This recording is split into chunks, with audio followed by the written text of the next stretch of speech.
walang telebisyon, wala tayong mapapanood na balita. Wala rin tayong mapaglilibangan.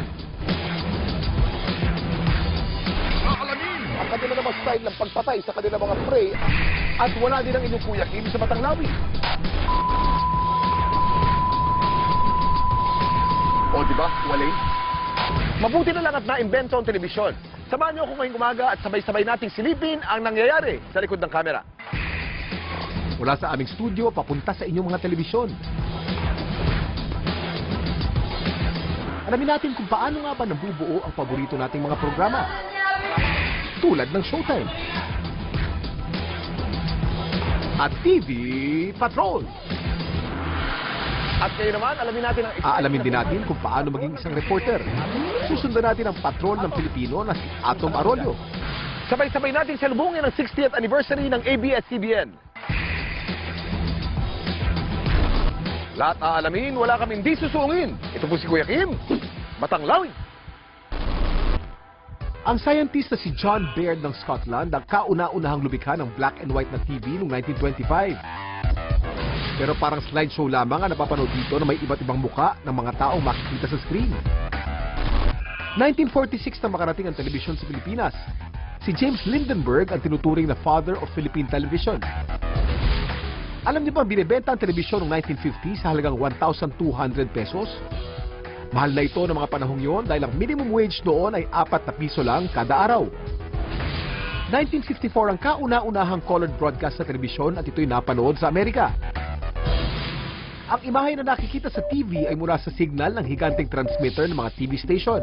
Nasasagap naman ng mga TV antena natin sa bahay ang signal na ito. Ang signal ay sasalain sa decoding circuit ng ating telebisyon at dadaan ito sa kulay na red, blue at green na siyang nagbibigay kulay sa imahe na nakikita natin sa ating mga screen. Dito sa atin, bahagi na ng buhay ng Pinoy ang panonood ng TV. Sa 19 na bilyong pamilya sa Pilipinas, 80% may TV. Napag-alamang ang isang Pinoy kadalasan 3 oras kada araw kung manood ng telebisyon. Ayon sa Nielsen Company, pang-12 ang Pilipinas sa pinakamaraming nanonood ng TV sa buong mundo at numero 1 sa Asia. Ang telebisyon ay nagpapakita at pwede nating sabihin na salamin ng kung ano ang nangyayari sa ating paligid. Gusto ng mga Pilipino na sila ay nakaka-relate o nakikita nila ang kanilang sarili sa kanilang napapanood. Noong 1947, sa radyo pa lamang ang ABS-CBN. Ang tawag dito ay Bolinao Electronics Corporation. Noong 1953 naman, ang tawag dito ay Alto Broadcasting System. At dito nagsimula ang kauna-unahang television broadcast.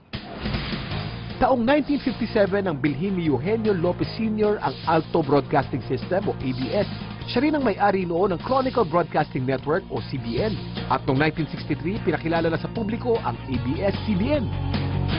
Black and white pa noon ang logo natin. Ang parihaba sa gitna ng logo ng ABS-CBN ay simbolo ng mataas na tower antenna. Ang 3 bilog naman na nakapalibot dito ay tanda ng signal na abot sa Luzon, Visayas at Mindanao. Alam niyo ba na nakaka-anim na logo ng ABS-CBN? At sa darating na 60th anniversary, ilalabas ang bagong disenyo ng pampitong ABS-CBN logo. Since magsa-celebrate tayo ng 60 years, this time naisip ng management kailangan ng mag-adapt sa bagong change yung logo. So may mga, yun yung aabangan. Ito ang ABS-CBN, ang puso't diwa ng telebisyong Pilipino. Pamilyar ba ang boses niya? Sa murang edad, Gusto niyo bang makilala kung sino ang nagmamay-ari ng tinaguriang Golden Voice ng ABS-CBN? Angelica Panganiban, Paolo Contis at Boots Anson Roa sa MMK Classic. Nawalay Yan si Peter Musngi. nahinto sa pag-aaral. Para maramdaman ng mga tagapanood at tagapakinig yung binabasa mong mensahe, dapat maganda yung pagkakasulat. Tama ang narinig mo. Malaking bagay yun na naniniwala ka sa ipinapahayag mo na binabasa mo mula sa script. So, doon lumalabas yung puso, yung paniniwala at commitment na ang sinasabi ko sa inyo, totoo. Ang tagal na pala ng ABS-CBN, 60 years na, no? At ang paborito kong palabas noon? Palibhasa, lalaki.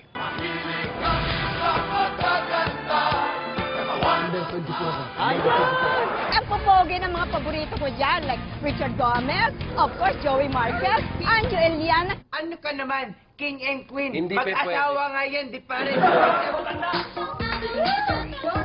Hindi nila sinusunod yung script, pero lumalabas pa rin ang maganda yung sitcom.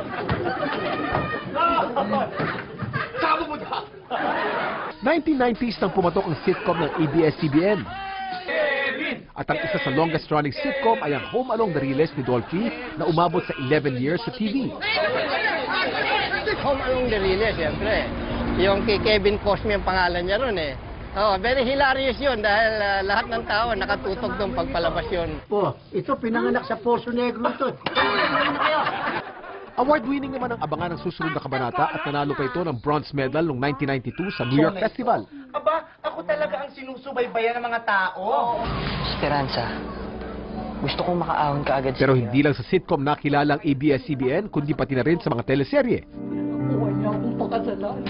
Ang teleserye ay galing sa dalawang salitang telebisyon at serye. Nagsimula noong year 2000 sa programang Pangako Sa'yo. Sa Amerika naman, ang tawag dito ay soap opera. Bakit soap? Dahil ang sponsor ng mga programa noong unang panahon ay sabon. Jasmine, truce na tayo.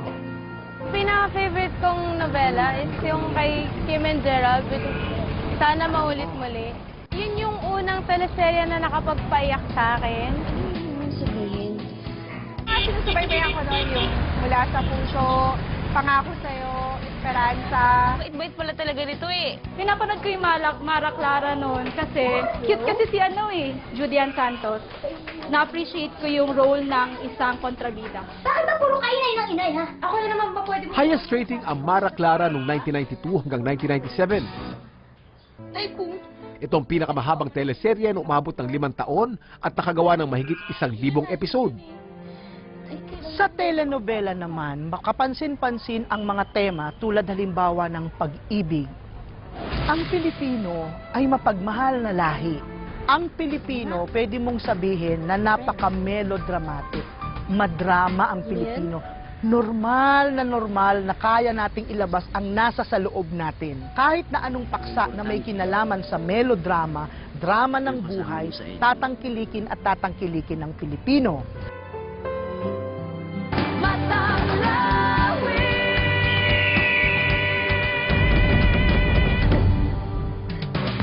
March 2, 1987, nagsimula ang longest-running Filipino language primetime newscast sa Pilipinas. Ito ang TV Patrol. Kurina, ba't hawak mo yung sapatos mo? Ha? Ganyan talaga ang buhay ko. Nakabakya muna ako habang tumatakbo dito. Kasi hindi ako makatakbo ng mataas ang baka mandapa ako.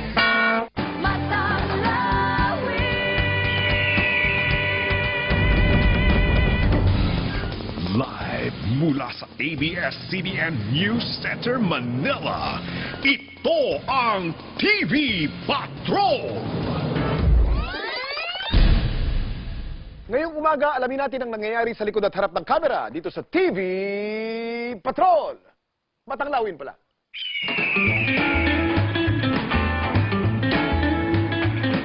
March 2, 1987, nagsimula ang longest-running Filipino language primetime newscast sa Pilipinas. Ito ang TV Patrol. Pagpatak ng alas 6, nakatutok na ang lahat sa balita. At ang pangunahing tagapaghatid ng balita noon, si Kabayan Noli De Castro.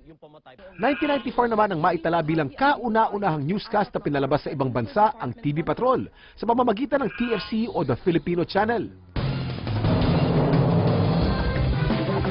At noong 2010, nagsama-samang 3 bigating anchors, sina Kabayan, Noli De Castro, Ted Filon at Corina Sanchez. Makalipas ang 26 na taong paghahatid ng balita, patuloy pa rin nating sinubaybayan at pinagtitiwalaan ang nag-iisang TV Patrol. Ang TV Patrol kasi ang goal niya ay maipaintindi sa masa sa pinakasimpleng pananalita or paglalahad ng balita ang mga importanteng pangyayari na nagaganap sa araw-araw.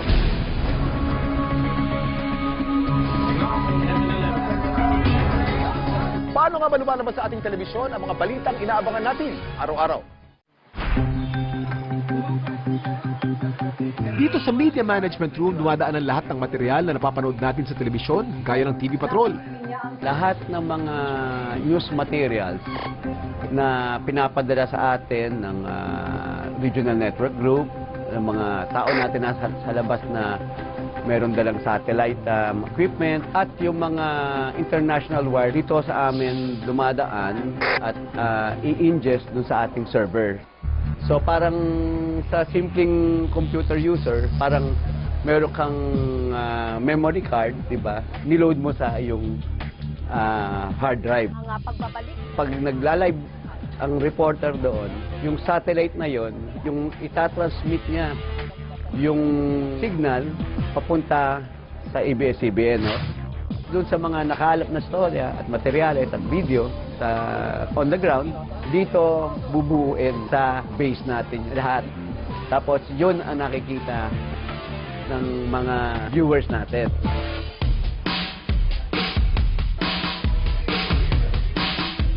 Dito naman sa studio nakapwesto ang ating mga news anchor na sina Corina Sanchez, Ted Filon at kabayan Noli De Castro. Maraming kamera dito na nakatutok sa iba't ibang anggulo. Ang control room naman ang pinaka-busy sa lahat. Dito binubuo ng direktor ang nangyayari sa studio at sa field kung saan nandoon ang mga reporter. Nandito rin ang taga-control ng graphics katulad ng Christmas tree na may countdown kung ilang araw na lang bago magpasko. Ang augmented reality, graphics siya. Visually makikita mo meron sa tabi ng reporter or anchors natin na mga graphics na pwede natin lagyan ng videos, pictures, and other images. At sa paghatid ng balita, malaking tulong sa ating mga news anchor ang tinatawag na teleprompter. Dito nababasa ang mga script na sinulat ng mga writer at producer ng programa. At ito naman ang lagay ng panahon para bukas. Bahagi rin ng balita ang weather report. At dito sa TV Patrol, ang inyong Kuya Kim ang nakatoka dyan. Tapos ng matanglawin taping, kanina ginawa natin dun sa merong satellite, nagpalit naman ako ng pantaas. Ito naman ang uniform ko sa TV Patrol. Hindi tayo pwedeng naka-shorts doon dahil na primetime news yun. Pero sombrero, ganito pa rin. Dito sa screen na to, makikita natin ang satellite feed ng ABS-CBN Weather Central. Meron data dyan tukol sa weather na nakikita natin at ginagamit natin. At the same time, kukuha rin tayo ng data galing sa Pag-asa. Ang script mo dapat naka-time yan. Pagka sobra sa time, hindi pwede. Kinakailangan pumasok within 2 minutes dahil 2 minutes lang ang haba ng film. Hello? Hello. Good afternoon po, sir. Hapon po. Ano po yun? Ano po synopsis po natin para bukas? Siyempre, bahagi ng trabaho ko ang kumuha ng impormasyon mula sa Pag-asa at Weather Central ng ABS-CBN. Para mabuo ko ang ulat panahon na ihahatid ko sa inyo. Okay, thank you, sir. Maraming salamat po. Thank you po.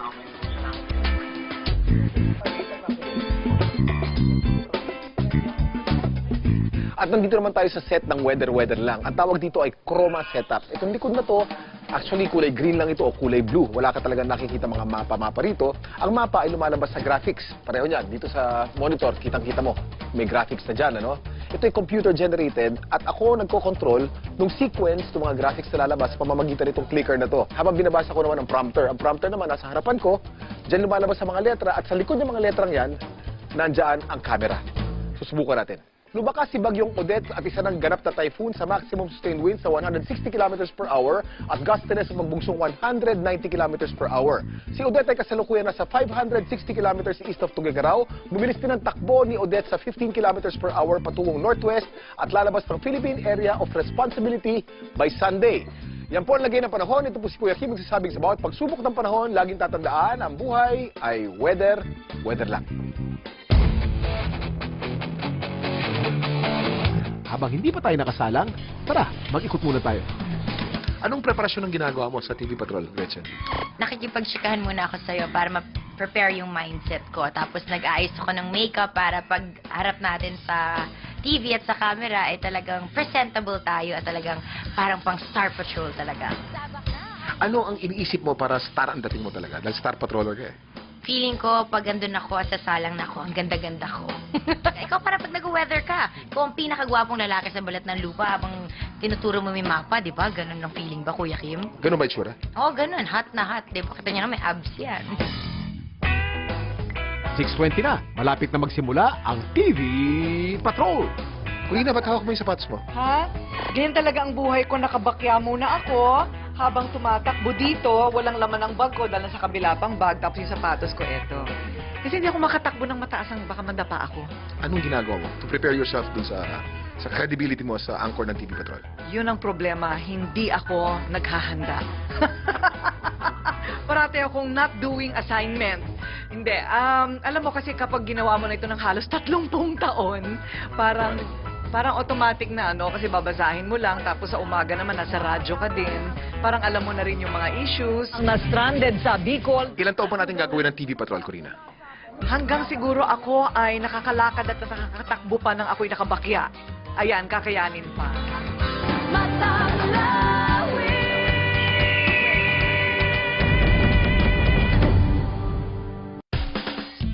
At ngayon naman, alamin natin ang exciting na buhay ng isang patrol ng Pilipino, si Atom Arroyo. Atom, kamusta ka naman dyan? Umagang kay ganda, Kuya Kim. Nandito tayo ngayon sa De La Salle University sa Dasmariñas, Cavite. Bukod sa UKG at TV Patrol, May mga bagay na naghahanap ng paliwanag. napapanood din si Atom tuwing Biyernes ng hapon sa programang Hiwaga. Nakakatawa nga kasi parang I'm wearing different hats. Buti hindi ko na pagpapalit-palit.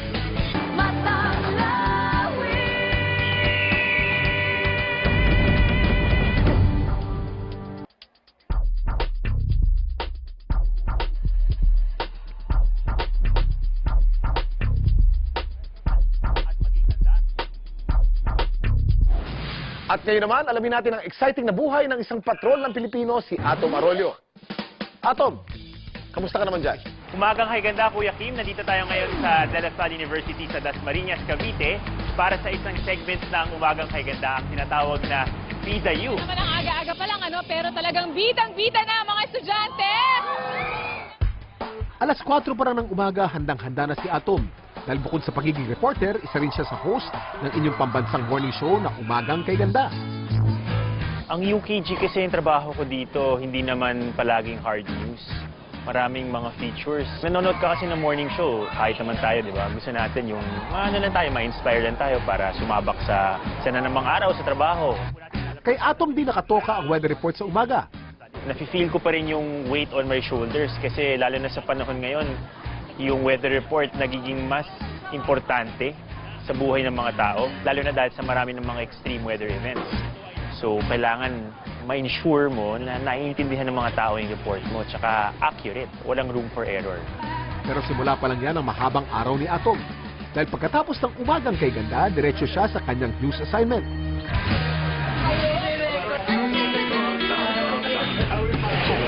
Hello, Atom. Hello. Gusto 1:30 yun. Kailangan na maaga-aga. Okay, sige. So, pag ganito, lagi kaming in touch sa aming minder sa desk. Kaya naman nahati ang gusali sa bahaging green. Taong 2007 ang maging reporter si Atom. Pero alam niyo bang walang koneksyon sa telebisyon o balita ang tinapos niyang kurso sa kolehiyo? Yung intention ko, maging isang siyentista, maging isang physicist. Nagpahinga lang ako ng konti, tapos ayun, nandito na ako ngayon. Napadpad na ako sa pagiging isang broadcast journalist. Tingin ko kasi yung pagiging mamamahayag ay isang trabahong pwede kong gawing panghabang buhay. Bukod sa UKG at TV Patrol, may mga bagay na naghahanap ng paliwanag. napapanood din si Atom tuwing Biyernes ng hapon sa programang Hiwaga. Kakaibang show yun para sa akin dahil sa pinag-uusapan yung mga bagay na unknown, quote-unquote, at yung mga bagay na matagal ang pinaniniwalaan ng mga Pilipino. Merong natural interest for those kinds of things, and we strive to entertain as well as inform the audience sa mga kwento tungkol sa premonition, sleepwalking, at bigyan ng konting paliwanag kung bakit nangyayari yung ganung klase mga bagay.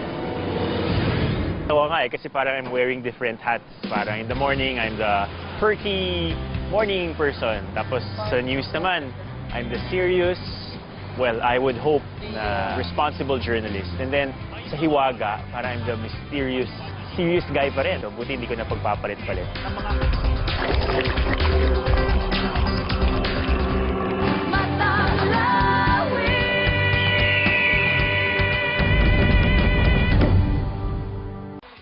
Sa loob ng 4 na taon na araw-araw kami magkasama dito sa Showtime, nabuo ang isang masayang barkada at pamilya.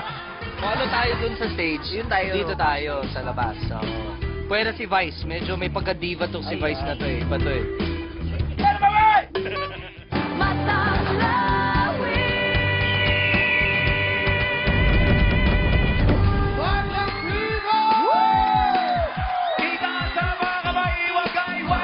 Tuwing tanghalian, sabay-sabay tayong nanonood, nakikisayaw at nakikitawa sa paborito nating noontime show, ang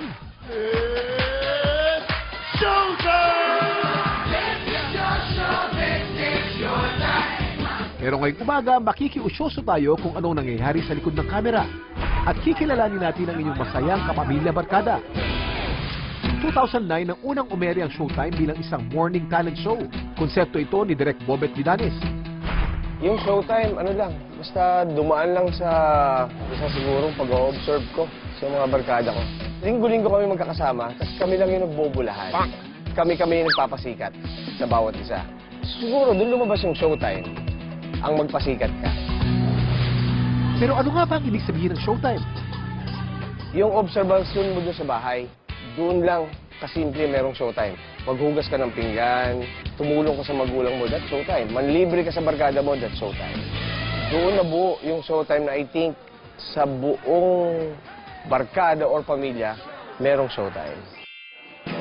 Bago pa sumalang ang Showtime sa ere pagpatak ng 12:30, alas 10:30 pa lang ng umaga, naghahanda na ang production team. Bago magsimula ang show, siyempre, pinapapasok namin yung audience. Binibriefing ko yung audience kung ano yung dapat gawin, kung ano yung mga mangyayari. At para mabuhay ang dugo at maging energetic ang Madlang People, ang kumikiliti sa live audience ay ang makulit na floor director na si Mel Feliciano at crowd jester na si Jimmy Capulong. Ang Showtime is, siyempre, di ba, dapat masaya. So, kinakailangan namin mag-briefing 1 hour before the show. Yun. Saka mawala yung hiya ng Madlang People. Kasi ano yun, hindi talaga ganun yan. Napapasayaw namin tao, napapakanta namin tao. Kinakailangan maganon mo sila para lumabas yung totoo, di ba? Kasama rin sa gimmick ng Showtime ang pasayawin ng Madlang People tuwing nagbubukas ang programa.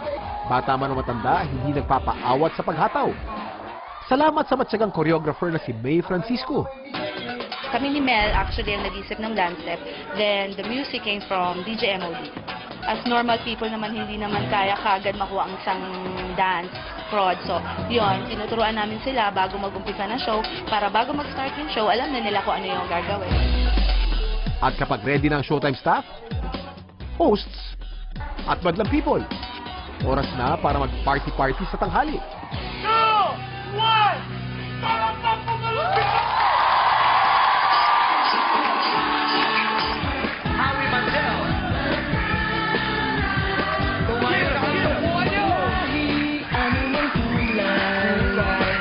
Noong una, barkada, pasikatan lang. But this time, kailangan umadapt doon sa time slot. So lahat ng ingredients, ipapasok mo. Hindi lang to contest. So kailangan na form of entertainment. Pero alam niyo ba na bago pa man nauso mga noontime show, ang kauna-unahang noontime show sa Philippine television, noong dekada 50 ay napanood din sa ABS-CBN. Yan ang Student Canteen. Sumikat naman ang 12 O'Clock High noong dekada 70. At ang isa sa mga host nito ay ang UKG at DZMM anchor na si Ariel Ureta. Yun ang number 1 show ng ABS-CBN dati, 1972. Ang format ng 12 O'Clock High noon is that may jokes kami ni Tina Rivida, nice, pretty, funny girl. And dinalabas namin yung mga bagong singers. Doon naglabasan yung mga Hachi Alejandro, yung mga New Minstrels, yung mga Blico Puno, yung mga Basil Valdez. Tsaka nung araw nga pala, ang lunchtime show, 1 hour lang. Nasa commercial break tayo ngayon at pagkatapos ng commercial break, magkakaroon ng segment na Siri Mo To. Si Bong, nakita mo, pinapractice yung dance step niya dahil mamaya meron siyang sayaw, no? At ito naman si Vice, alam mo, napaka-conscious kasi ni Vice talaga sa beauty niya. Vice, ayan siya. Di ba? Ito, sasalang na kami para makipagkulitan sa Siri Mo To. Busy ng floor directors. Ang mga writer, hinahanda na mga linya namin. Pero si Vice, nagme-makeup pa rin. Walang sinasayang na minuto lalo na kapag live show. Ano naman ang internalization na ginagawa mo para dito sa role mo sa Siri Mo To? Ang bigat, Kuya Kim. i-realize ng bongga kasi kailangan may karga ka bago ka tumapak sa stage. Obligasyon. Yeah, oo. Kailangan bigay todo ka. Or mapapahiya tayo sa madlang people. Sa backstage, pinapractice na namin ni Ryan ang aming dance step para have na have ang aming K-pop performance mamaya. Oh, may choreo ah. Sa loob ng 4 na taon na araw-araw kaming magkasama dito sa Showtime, nabuo ang isang masayang barkada at pamilya. Ang strength ng Showtime, yung camaraderie namin, yung pakikipagkaibigan namin. Ano masasabi niyo sa camaraderie natin dito sa Showtime? Makulit, masarap, di ba? Kasi dito lumalabas yung totoong pagkatao natin. Kasi minsan napapanood tayo, di ba? Umaarte tayo, syempre nakaka-character ka ron. Kumbaga itong Showtime, ito yung... Kung ano tayo dun sa stage, yun tayo. Dito tayo sa labas. So, pwede si Vice, medyo may pagka-diva to si Vice na to eh. Iba to eh. At katulad ng paalalang nakapaskil sa pintuan ng aming studio, ito ang patuloy namin gagawin para sa madlang people. Anong ginagawa para mapakita mo sa madlang people na mahal mo sila? Yun, minsan pag commercial, ina-entertain ko sila, tapos pinagtatawanan niyo ako kasi kumakanta ako doon. At of course, tanongin naman natin si Ann. I give my best every day. Gusto ko silang patawanin. Talagang ipakita yung kahit magbaliw-baliwan tayo.